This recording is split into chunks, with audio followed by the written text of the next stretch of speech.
वापस आ चुके हैं और जी हमारा मौजू यूनो के डायबिटीज साइलेंट किलर। तो इससे किस तरह से बचा जा सकता है। जितने लोगों को हो गया सो हो गया। हम ये चाहते हैं कि उनका लेवल और ज़्यादा हाई ना हो और उनका लेवल बहुत, कहते हैं ना कि शुगर लेवल बहुत हाई हो गया, बहुत लो हो गया, तो उसकी वजह से उनकी आंखें रेड हो रही होती हैं, आंखों में प्रॉब्लम आ रही होती है और फिर बहुत ज़्यादा थकान सी फील हो रही होती है। तो थकावट क्यों फील होती है जी? क्योंकि वो अपनी डाइट का ख्याल बिल्कुल भी नहीं रखते हैं। तो शकील साहब के पास जितने भी पेशेंट आते हैं वो किस टाइप के आते हैं, क्या अपनी प्रॉब्लम्स बताते हैं, हम उनसे ये पूछने की कोशिश करते हैं जी। ये देखिए, डायबिटिक पेशेंट जब आते हैं ना नए आम तौर पर होता ये है कि टाइप 2 डायबिटीज़ साइलेंट रहती है। हाँ जी। जैसे कि शुरू में हम बात कर रहे थे कि आपने एक जुमला इस्तेमाल किया था कि साइलेंट किलर साइलेंट किलर तो नहीं है, लेकिन साइलेंट किलर इस सेंस में भी है कि इसकी कोई अलामात नहीं होती। बहुत सारे लोग जब आते हैं ना कुछ चीजें दीमक की तरह खा रही होती हैं, तो ये वही चीज। जी हाँ, बहुत सारे पेशेंट जो है वो कॉम्प्लिकेशन के साथ आ रहे होते हैं। उनमें इसमें ये होता है कि एक के बाद एक बीमारी खुद ब खुद ही आपके साथ अटैच होती जाती है। ठीक है, तो वो ये है कि अगर आपको डायबिटीज है तो देन थोड़ी देर के बाद हाइपरटेंशन स्टार्ट हो जाएगी, देन हार्ट का प्रॉब्लम आपका स्टार्ट हो। तो इसलिए इसको साइलेंट किलर इसीलिए कहा जाता है कि वो एक के बाद एक बीमारी आपको आगे हिट कर रही होती है। अगर आप इसको कंट्रोल ना करें, अच्छे तरीके से इसको हैंडल ना करें, तो वो यही होता है कि आपको कभी फुट का प्रॉब्लम, आइज का प्रॉब्लम, हार्ट का प्रॉब्लम, किडनी का प्रॉब्लम, यानी कि इट्स नॉट एक डिजीज हम इसको नहीं कह सकते, it's a bunch of diseases. आपको बहुत सारी डिजीज आपको जो है वो घेर लेती है। अच्छा, अब होता है कि उनमें जो आ रहे होते हैं ना पेशेंट, 85% पेशेंट वो होते हैं जो कोई ना कोई कॉम्प्लिकेशन लेकर आ रहे होते हैं। किसी के पैर में जख्म होता है, किसी की आंख का प्रॉब्लम हुआ होता है, किसी के हाथ पैर सुन होना शुरू हो जाता है। हाँ जी। तो होता है कि डायबिटीज। शकील साहब, कैसे पेशेंट आते हैं जिनकी टांगों में दर्द रहता है, घुटनों में दर्द रहता है, या जिनके हाथ से? देखिए, टांगों में घुटनों में दर्द तो खैर वो डायबिटीज से रिलेटेड इतना नहीं होता है। में दर्द की शिकायत ज्यादा आती है, जिसे इंटरमीडिएट क्लाउडिकेशन कहते हैं कि वो कंप्लेन करते हैं कि जब हम चलते हैं तो दर्द होता है, रुकते हैं तो दर्द थम जाता है। होता है क्या कि डायबिटीज होने के बाद ये आसाब और खून की नालियों पर हमला आवर होती है। तो इसमें खून की बारीक नालियों की बीमारियां और खून की मोटी नालियों की बीमारियां भी होना शुरू हो जाती हैं। खून की बारीक नालियों की बीमारी में न्यूरोपैथी, आसाबी कमजोरी है, जिसमें शुरू में पेन होता है, बहुत पेनफुल होती है, जलन होती है, बाद में सुनपना आ जाता है। मैक्रोवेस्कुलर कॉम्प्लिकेशन में फुट अल्सर भी आ जाता है। फुट अल्सर जो है वो मैक्रोवेस्कुलर में जो है बड़ी खून की नालियों की बीमारी में दिल की बीमारियां और स्ट्रोक और फालिज वगैरह आ जाते हैं। और जब खून की नालियां मुतासिर होती है तो पैर बहुत दूर होता है। हाँ जी। बारीक खून की नालियां अगर बंद होना शुरू हो जाती हैं तो वो इस्कीमिक अल्सर हो जाता है और उसमें क्या होता है कि गैंग्रीन होना शुरू हो जाती है और वो गलना शुरू हो जाता है, जबकि ये पाकिस्तान में बहुत कम है। दूसरी किस्म जो न्यूरोपैथी की वजह से होती है पाकिस्तान में, न्यूरोपैथी की वजह से बहुत ज्यादा है और इसका मिक्सचर न्यूरोइस्कीमिक यानी जिनमें आसाबी कमजोरी भी है और खून की कमी भी, गर्दिश में भी कमी है, तो ये ज्यादा होती है। अच्छा, तो इसमें सबसे बेहतर ये होता है कि डायबिटीज होने के बाद, टाइप 2 डायबिटीज होने के बाद जब डॉक्टर के पास जाते हैं तो उसके कहने पर उसकी स्क्रीनिंग करा लेनी चाहिए। कॉम्प्लिकेशन स्क्रीनिंग एनुअली भी होनी चाहिए और फौरी भी होनी चाहिए, ताकि पता चल जाए कि आप कहाँ पर हैं। एक्सरसाइज करनी चाहिए, वॉक करनी चाहिए, अपने पैरों को बचा सही। अस्सलाम वालेकुम। तारिक बात कर रहा हूँ कराची से। कौन साहब? तारिक बात कर रहा हूँ कराची से। आपका प्रोग्राम बहुत अच्छा है मिस आलिया, और गेस्ट भी आपने बहुत अच्छे बुलाए हैं आज, क्योंकि इसमें ये होता है कि नॉलेज मिल जाता है पेशेंट को जो घर बैठे सारी चीजों को देख रहे होते हैं। जी, तो मेरा सवाल ये है कि डायबिटिक जितने भी पेशेंट होते हैं उन्हें हम कहते हैं कि इंजेक्शन लगा लें, टैबलेट्स। अब ये होता है कि अल्सर का भी कमल आता है, फुट अल्सर जिसे कहते हैं, तो उसमें जो है क्या हमें इंजेक्शन ही लगाना है या टैबलेट्स ही देनी है, या इसके अलावा ऑल्टरनेट कुछ और ऐसी चीजें, क्योंकि एज फैक्टर की वजह से कुछ लोग मेडिसिन नहीं ले सकते, कुछ लोग इंजेक्शन नहीं लगा सकते, तो आया तो कोई एक्सटर्नल पार्ट पे कोई ऐसी चीज हो जिससे सपोर्ट हो, डायबिटिक पेशेंट इजिली वॉक कर सकें, डेली रूटीन पे आ सकें। तो ये सवाल है, डॉक्टर साहब से कंफर्म करते हैं। जैसा कि मैं अभी जिक्र कर रहा था कि पैरों में जो जख्म हो जाते हैं, जब पैरों में जख्म हो जाते हैं उस वक्त शुगर कंट्रोल करना बहुत ज़रूरी होता है। और ज़्यादा बेहतर ये होता है कि उस वक्त इंसुलिन इस्तेमाल की जाए, क्योंकि एंटीबायोटिक इस्तेमाल हो रही होती हैं, इंजेक्शन इस्तेमाल किए जाते हैं, तो उससे हाजमा बड़ा ख़राब होता है, खाने का दिल इतना नहीं चाह रहा होता, तो दवा भी सही तरीके से हजम नहीं होती। फुट अल्सर के इलाज में आमतौर पर जो है वो एंटीबायोटिक का इस्तेमाल और इंसुलिन का इस्तेमाल होना चाहिए। फिर इसके अलावा ऐसे पेशेंट के लिए जो है ज़रूरत के मुताबिक ऑर्थोसिस इस्तेमाल होते हैं। अब पाकिस्तान में मतलब अवेलेबल हैं, जैसे मैंने शुरू में जिक्र किया था कि सलमान का कि वो मेरे दोस्त जो हैं वो ये अवेलेबल करवाते हैं लोगों को, तो उसके मुताबिक मतलब है कि इंसुलिन लेनी है आपने। अब जाहिर सी बात है फुट अल्सर में अगर आप कंट्रोल नहीं करेंगे तो शुगर लेवल कंट्रोल नहीं होगा तो जख्म बेहतर नहीं होगा। और ऐसे ही लोग फिर आखिरकार एम्पुटेशन यानी पैर कटने की तरफ चले जाते हैं। अगर पैर कटने से बचना है तो ऐसी सूरत में शुगर के कंट्रोल को बेहतर रखना है, ब्लड प्रेशर कोलेस्ट्रॉल को कंट्रोल में रखना है, साथ साथ एंटीबायोटिक का इस्तेमाल प्रॉपर करना है जब तक आपका डायबिटोलॉजिस्ट बताता है या पैरों के जख्मों का माहिर आपको बताता है। मेरी इस पर एक किताब भी जैसे पैरों की निगहदाश्त जिसका नाम है, पाकिस्तान में वो पहली किताब है जो पैरों की निगहदाश्त पर लिखी गई है। अच्छा जी, तो आप मतलब मार्केट से अवेलेबल है, यू कैन टेक और पढ़ सकते हैं। जी जरूर हम परचेज करेंगे और पढ़ेंगे। और सर इसमें आपने लिखा है कि दिल की बीमारियां, हाई ब्लड प्रेशर, नाखून काटने के कुछ आदाब होते हैं, इसमें क्या होते हैं? देखिए बात ये है कि डायबिटिक पेशेंट को बहुत एहतियात से चलना है। अच्छा, ठीक है ना, वो कहते हैं यहाँ बड़ा अच्छा शेर मुझे याद आता है, यहाँ कोताही ज़ोक़े अमल है खुद गिरफ्तारी, वही बाजू सिमटते हैं जहाँ सयाद होता है। तो जरा सी भी एहतियाती डायबिटीज में आपको बहुत मुसीबत में मुब्तला कर सकती है। नाखून काटने के लिए कि आप नहाने के बाद अपने स्ट्रेट नाखून काटिए और बिल्कुल गहराई तक ना काटें। लेकिन अगर खुदा न खास्ता नाखून काटने के दौरान अगर आपके जख्म आ जाता है या खून निकलने लगता है तो फौरी तौर पर उसे पायोडीन से साफ करें और जल्द अज जल्द डायबिटिक फुट स्पेशलिस्ट से रब्ता करें ताकि उसको फर्दर आगे बढ़ने से बचाया जा सके। सही, ठीक है जी। लाइन डिस्कनेक्ट हो गई है, जो भी कॉलर थी या थे हमारे साथ मौजूद, तो वो हमें अगेन कॉल कर सकते हैं। हाँ जी नबीला, मुझे कुछ पूछना था कि ऐसे लोगों को किन किन चीज़ों का इस्तेमाल ज़्यादा रखना चाहिए? वेजिटेबल्स में आपने कहा कि आलू के अलावा कुछ भी खा सकते हैं वो लोग, और फ्रूट्स के बारे में कुछ बताइएगा। अस्सलाम वालेकुम। वालेकुम अस्सलाम, सोलिया खैरियत से हैं? जी ठीक हूँ, अल्लाह का शुक्र है। कौन? आसिम बात करूँ कराची से। आसिम जी, आसिम बात करूँ कराची से। अच्छा जी मैं सबसे पहले तो आपका बहुत शुक्रिया अदा करना चाहता हूँ कि आपने इतने ज़बरदस्त केस बुलाए हैं, तो रिलेवेंट है। थोड़ा हम लोग को प्रॉब्लम्स है फैमिली में बुजुर्गों के हवाले से। ये डाइटिशियन हमारी नबीला साहब है, उनकी खिदमत में सलाम अर्ज करना चाहता हूँ। पहले तो वालेकुम अस्सलाम। मैडम से बात कर सकता हूँ? जी बिल्कुल कर सकते हैं। जी मैडम, मैं पूछना चाह रहा हूँ, मेरे पेरेंट्स हैं, एजिड हैं, और उनके हवाले से मैं कुछ बात करना चाहता हूँ। उनको शुगर का प्रॉब्लम है और वो एजिड होने की वजह से थोड़े से चिड़चिड़े मॉडर्न सिंह हो जाते हैं और फिर वो थोड़ा सा अपनी चलाते हैं, सुनते नहीं है हमारी जो है कि अगर हम उनको जैसे डाइट के लिए अगर हम उनके साथ थोड़ी सी करते हैं बातचीत तो वो नहीं मानते हैं। मतलब उनकी एज क्या है, मुझे एज बताएंगे उनके? जी 50 अबव। 50 अबव है, ठीक है। तो वो चिड़चिड़े किस सेंस में होते हैं कि जब आप उनको बोलते हैं कि ये नहीं खाओ ये नहीं खाओ, तो वो उस सेंस में चिड़चिड़े होते हैं या डायबिटीज की वजह से चिड़चिड़े हो रहे हैं? एक्चुअली दोनों प्रॉब्लम उनको वो दिमाग में चल रहे होते हैं। एक बेसिकली वो ये उनको यही होता है कि हम उनको जो रोक रहे हैं डाइट के लिए, उनको ये प्रॉब्लम होता है, वो समझते हैं कि हाँ ये उसी वजह से रोक रहा है कि हम बीमार हैं, तो एक हवा बना लिया है चीज का। वो जैसे हम फिर भी हम लोग समझ जाते हैं कि हम अपने लिए हिफाजत की तदाबीर कर लेते हैं, दीगर चीजें कर लेते हैं, हम ख्याल कर लेते हैं, क्योंकि हमें। तो आप लोग ऐसी क्या रिस्ट्रिक्शंस लगाते हैं उनके लिए कि वो थोड़े से इरिटेट हो रहे होते हैं? क्या ऐसी चीजें क्या है जो आप उनको रोक रहे हो? वो बिल्कुल बच्चों जैसे ना, एक्चुअली हमारे फैमिली का माहौल भी कुछ ऐसा ही है कि जिस तरह से बच्चे हैं उसी तरह से मतलब बुजुर्ग भी हमारे जो ना वो करते हैं। आदत हो गई उनकी कि वो हम लोगों को अपना एक तरह से हक जताते हुए एक जबरदस्ती का वो बस ठीक है मैंने नहीं करना, मैंने नहीं करना, ये चल रहा है। चलें ठीक है, फिर मैं आपको जवाब देती हूँ। ओके जी, थैंक यू फॉर कॉलिंग। इसके लिए यही होता है कि देखिए जब अब अगर बच्चों की तरह का माहौल है उनका या उनकी थोड़ी सी नेचर बच्चों की तरह की है, तो ऐसे लोगों के लिए हम लोग यही कहते हैं कि आप अपने पूरे घर के माहौल को चेंज करें।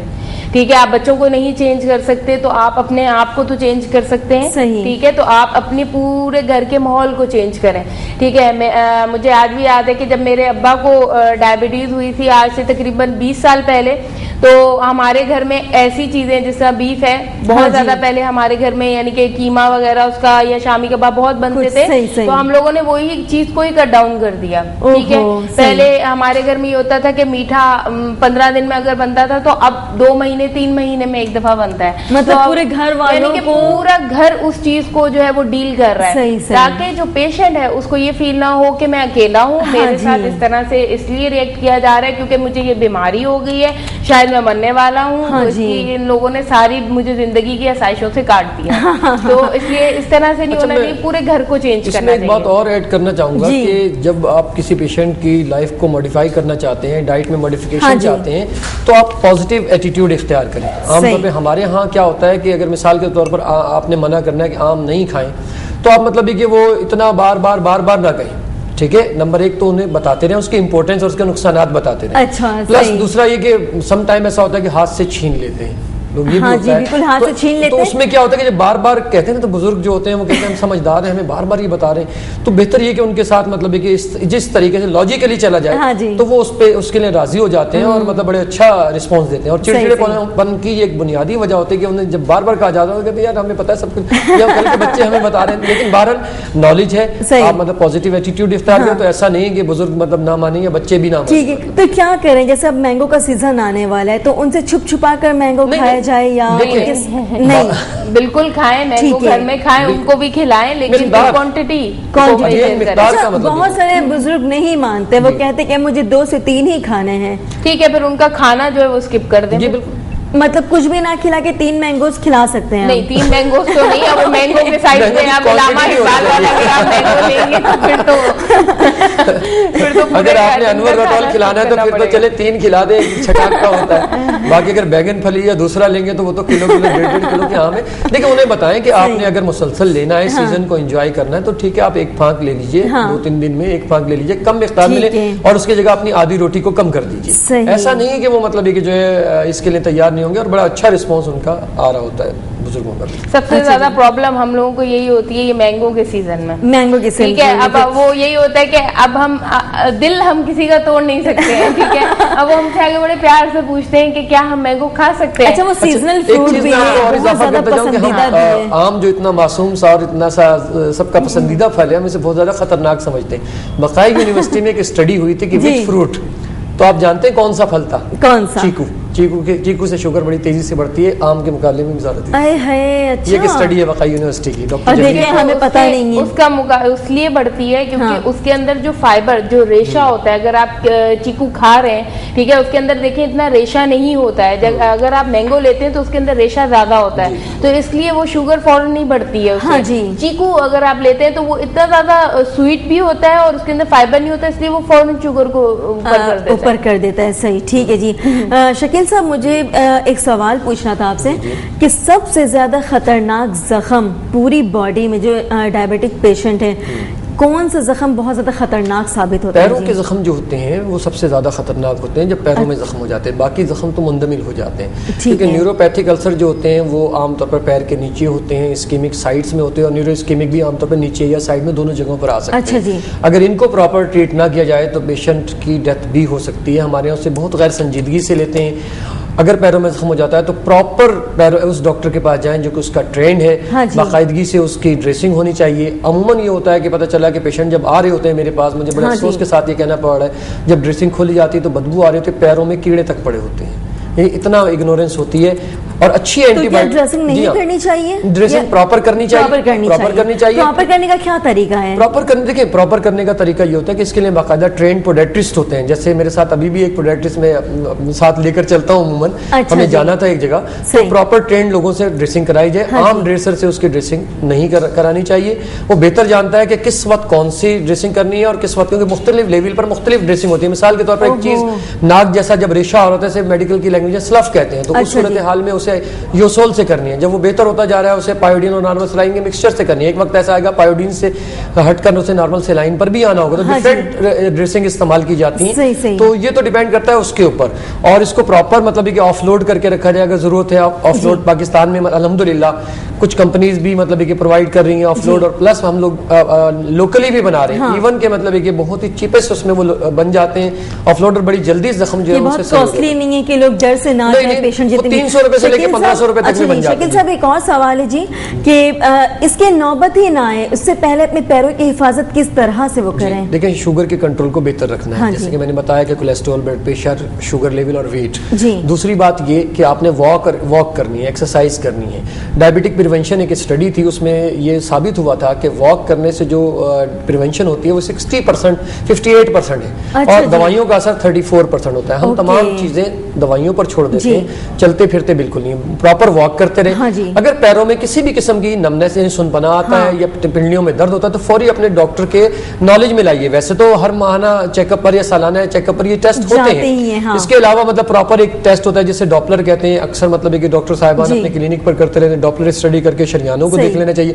और जस्ट एक ट्यूनिंग फॉक होती है जिसकी मदद से डॉक्टर हमेशा डायबिटोलॉजिस्ट ये चेक करते हैं कि आसाबी कमजोरी तो नहीं है। अगर ऐसा है तो ऐसे सूरत हाल में अगर आपको स्पेशलाइज्ड शूज की जरूरत है तो स्पेशलाइज्ड शूज ले लीजिए। अगर भाई 3,000-4,000 रुपए का ऐसा शूज आ रहा है जो आपको पैरों के जख्मों से बचा सकता है, मैं कहता महंगा सौदा नहीं, खुदा न खास्ता अगर एक छोटी उंगली कट जाती है ना तो उस पर आने वाला खर्चा 90,000 से लेकर 1 लाख तक चला जाता है। ओहो, डायरेक्ट कॉस्ट में आपको बता रहा हूँ इतना खर्चा जो सही, मतलब उससे बेटर है कि आप 3 से 4,000 रुपए खर्च कर लें जी। अच्छा जी, एक और सवाल है आपसे, बट पहले मैं नबीला से ये पूछना चाहूँगी कि नबीला, आपसे मैं ये पूछ रही थी कि कुछ फ्रूट्स ऐसे हैं जिससे शुगर लेवल कंट्रोल में रहता है? फ्रूट सभी खा सकते हैं, ठीक है, मतलब आड़ू है, अमरूद है। अब मेरे पास एक पेशेंट आया था, ठीक है, मैं एक हॉस्पिटल सेटअप में काम करती थी, तो उनका कहना ये था, उनकी जब शुगर चेक की गई तो 600 थी, तो उनसे, और वो बेड पे बिल्कुल लेटे हुए थे, उनसे जब पूछा गया कि आपने ऐसा क्या किया कि अचानक से आपकी 600 हो गई शुगर, आपकी कल तक तो 200 पे थी, तो उन्होंने यही बोला कि मुझे किसी ने बोला था कि जामुन खाओ, इससे शुगर कंट्रोल होती है, ठीक है, तो उन्होंने क्या किया, पूरा टोकरा लेकर वो पूरा जामुन का टोकरा ही खा लिया। मतलब कोई भी ऐसा फ्रूट नहीं होता जिससे कि शुगर कंट्रोल हो। अच्छा जी। हर फ्रूट खाएं, क्योंकि कुछ फ्रूट ऐसे होते हैं जिसमें रेशा ज्यादा होता है, तो उसकी वजह से उसमें शुगर लेवल नहीं बढ़ता है इतना ज्यादा। तो कोई भी ऐसा दवाई के तौर पे कोई फ्रूट नहीं होता कि जिससे शुगर लेवल ना बढ़े। हाँ, तो दूसरा मिसकॉन्सेप्शन होता है करेला ग्राइंड करके पी ले तो उससे शुगर कंट्रोल हो जाती है, कड़वा होता है, लेकिन ऐसा भी कुछ नहीं होता है, क्योंकि उससे सिर्फ आप ये सारी चीजें मिथ हैं। 2 यूनिट आपके सिर्फ नीचे जा रहे होते हैं। 1 ग्लास जो करेले का हम लोग पीते हैं, तो उससे बेहतर ये नहीं है, या तो आप वॉक कर लें, या मेडिसिन खा लें, या फिर आप जो है वो इंसुलिन के थ्रू उसको कंट्रोल करें। अच्छा, थोड़ा सा मैं बच्चों के हवाले से भी बात करना चाहूंगी कि बच्चे जो है वो डायबिटिक जब हो जाते हैं तो उनको आप नहीं रोक सकते कि चॉकलेट मत खाओ, टॉफी मत खाओ, चिप्स मत खाओ। जाहिर सी बात है, वो स्कूल भी जा रहे हैं, उनके जो क्लासमेट हैं या उनके एज फेलोज हैं वो सब कुछ खा रहे हैं, वो नहीं खा सकते। तो इस तरह से क्या होता है कि वो बच्चा कॉम्प्लेक्स में जाने लगता है। अच्छा जी। साइकेट्रिक प्रॉब्लम स्टार्ट होता है कि पता नहीं मेरे साथ ऐसी क्या बीमारी हो गई है कि हर कोई मुझे रोकता है, ये मत खाओ, वो मत खाओ। तो ऐसे बच्चों के लिए ये है कि उनको आप बहुत ज्यादा रिस्ट्रिक्शंस मत लगाएं कि ये मत खाओ, वो मत खाओ, ये मत करो, वो मत करो। आप अगर वो जिद कर रहा है बहुत ज्यादा कि मुझे चॉकलेट खानी है, ठीक है, आप उसको चॉकलेट दे दो, ठीक है, लेकिन उसके बाद आप शाम को बहाने से उसको पार्क ले जाएं, उसको साइकिलिंग करवाएं, उसको थोड़ी सी फिजिकल एक्टिविटी करवाएं, यानी कि जो उसने एक्स्ट्रा चीज वो ली है वो कवर हो जाए। बाकी इंसुलिन की जो एडजस्टमेंट होगी वो डॉक्टर उसको बता देंगे कि आपने किस तरह से करनी है ताकि आपका ब्लड शुगर लेवल जो है वो एक कंट्रोल में आ जाए। ठीक है जी, ओके, बहुत बहुत शुक्रिया आपका नबीला और शकील साहब आपका भी। मैं लास्ट में ये चाहूंगी कि आप हमारे व्यूवर्स को कोई मैसेज दें, 1 लाइनर। देखिए, मैं तमाम सेहतमंद लोगों को यही मैसेज देना चाहता हूँ कि कम खाइए, ज़्यादा चलिए, और जो खाना है वो सेहतमंद खाएं, तो आप डायबिटीज़ से प्रिवेंट कर सकते हैं। और जो डायबिटिक पेशेंट है उन्हें चाहिए कि वो अपनी डॉक्टर की हिदायत के मुताबिक लें।